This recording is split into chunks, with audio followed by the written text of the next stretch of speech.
اللہ تعالیٰ قرآن مجید میں ارشاد فرماتے ہیں وَأَوْفُوا بِالْعَهْدِ إِنَّ الْعَهْدَ كَانَ مَسْئُولًا، کہ وعدے پورے کرو، اپنا وعدہ پورا کرو، کیونکہ وعدوں کے بارے میں تم سے باز پرس ہوگی اور تم جواب دہ ہوگے۔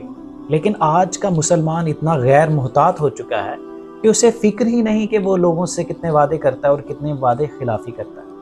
اس میں احتیاط برتنے کی ضرورت ہے، کیونکہ مومن جو ہیں جن کی قرآن میں صفات بتائی گئی ہیں کہ مومن کون سے ہیں، اللہ قرآن میں ارشاد فرماتے ہیں وَالَّذِينَ هُمْ لِأَمَانَاتِهِمْ وَعَهْدِهِمْ رَاعُونَ، کہ میرے مومن وہ بندے ہیں، میرے مومن بندے وہ ہیں کہ جو اپنی امانتوں کی اور اپنے وعدوں کی پاسداری کرتے ہیں۔ اور آپ علیہ الصلوۃ والسلام نے وعدہ خلافی کرنا منافق کی نشاندہی کہا کہ منافق کی یہ علامت ہے کہ وہ وعدہ خلافی کرتا ہے۔ فرمایا 3 منافق کی علامتیں ہیں، جو عملی منافق ہے اس کی 3 علامتیں ہیں۔ وہ کون کون سی؟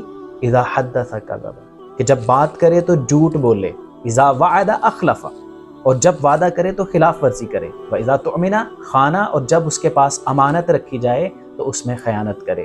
احتیاط برتنے کی ضرورت ہے کہ کہیں ایسا نہ ہو۔ منافقوں کے لیے تو دردناک عذاب ہے، ان کے لیے تو سزائیں ہیں، اور مومن کا یہ وطیرہ اور شیوہ نہیں، نہ وہ جھوٹ بولتا ہے اور نہ وہ وعدہ خلافی کرتا ہے۔ احتیاط برتنے کی ضرورت ہے کہ ہم اپنے وعدوں کی پاسداری کریں اور پہلے دیکھ لیں کہ جو وعدہ ہم کر رہے ہیں ہم اس کو پورا کر سکتے ہیں کہ نہیں۔ صرف انشاءاللہ کہنے کی وجہ سے اپنے اندر کی منافقت کو چھپانے کی غرض سے انشاءاللہ کا سہارا لینا، اور دل میں یہی رکھنا کہ میں بس انشاءاللہ اوپر سے کہہ رہا ہوں، میں کبھی اس وعدے کو پورا نہیں کروں گا، اور اس کے ساتھ جو کر رہا ہوں صرف میں وقت گزاری کے لیے کر رہا ہوں اور جان چھڑانے کے لیے کر رہا ہوں، یہ مومن کا شیوہ نہیں۔